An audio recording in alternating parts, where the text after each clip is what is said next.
Today we're going to pour concrete in the wall, one of the walls that we formed up yesterday. Now what we've done is we set up the mixer here as close to the job as we can.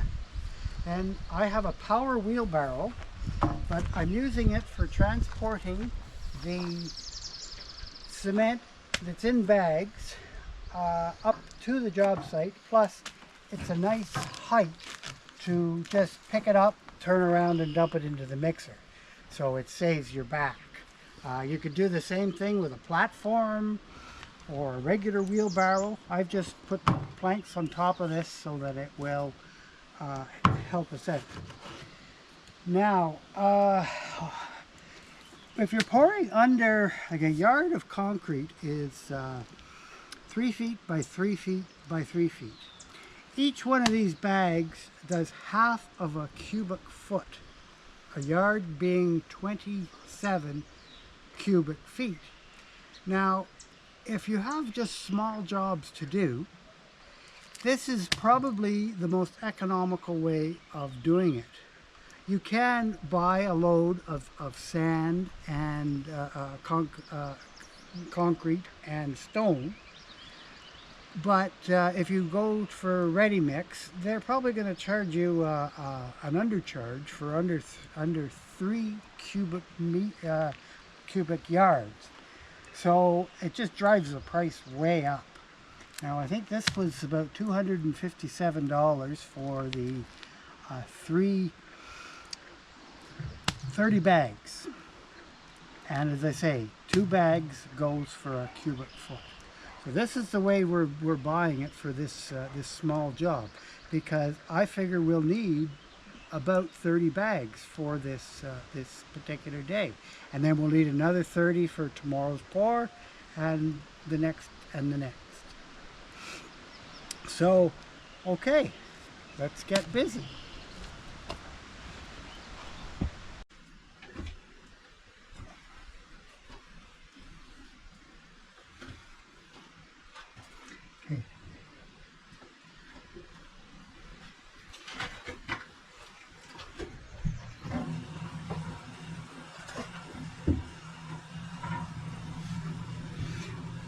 Okay, this is the wall that we're going to pour today.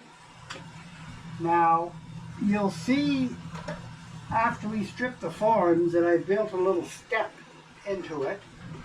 This board on the top is actually going to be the header for the floor system in here. So it'll kind of be poured right into the wall with a step, and there'll be concrete underneath the log and out underneath this header. We'll be doing the same sort of thing around the other 3 sides as well. This is a platform here because we don't have too much room. So I will dump a pail of concrete on here. I will decide as we are going how wet the concrete will be, and I can adjust that by just telling them a little more water or a little bit less water as we build it up. Now, there's 2 ways to vibrate the concrete.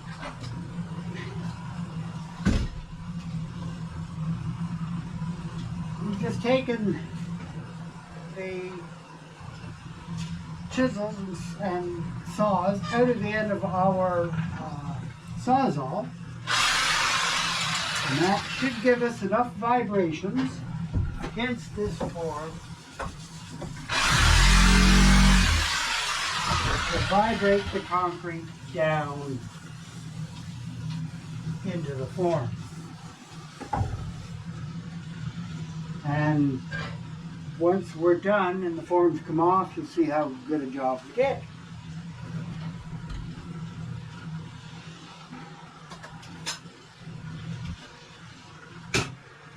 So I will be pouring the concrete pail full of concrete on here and then just sliding it down into the form.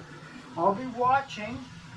I've braced the forms at the bottom, and there may be a few spots where the concrete may want to come out, and I will just try to stopper it the best I can if it does leak out too much.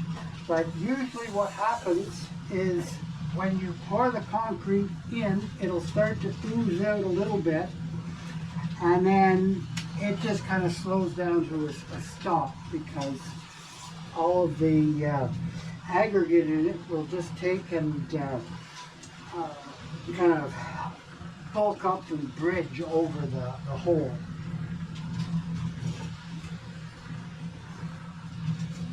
Somebody forgot to kill all the mosquitoes in here, so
just wondering if you don't make them a little bit lighter, because I'm thinking about you. We've Yeah. got 50 loads to make, Yeah.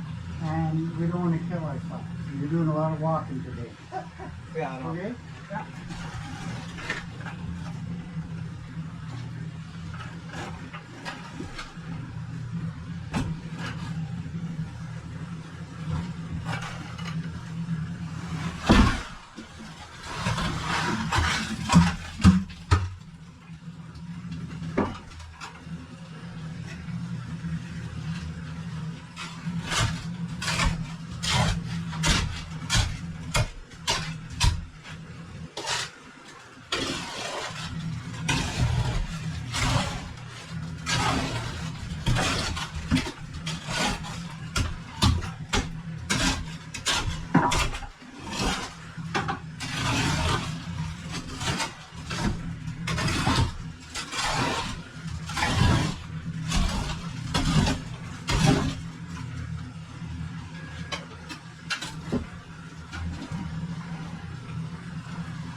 don't you take a break while I get some more? Yeah.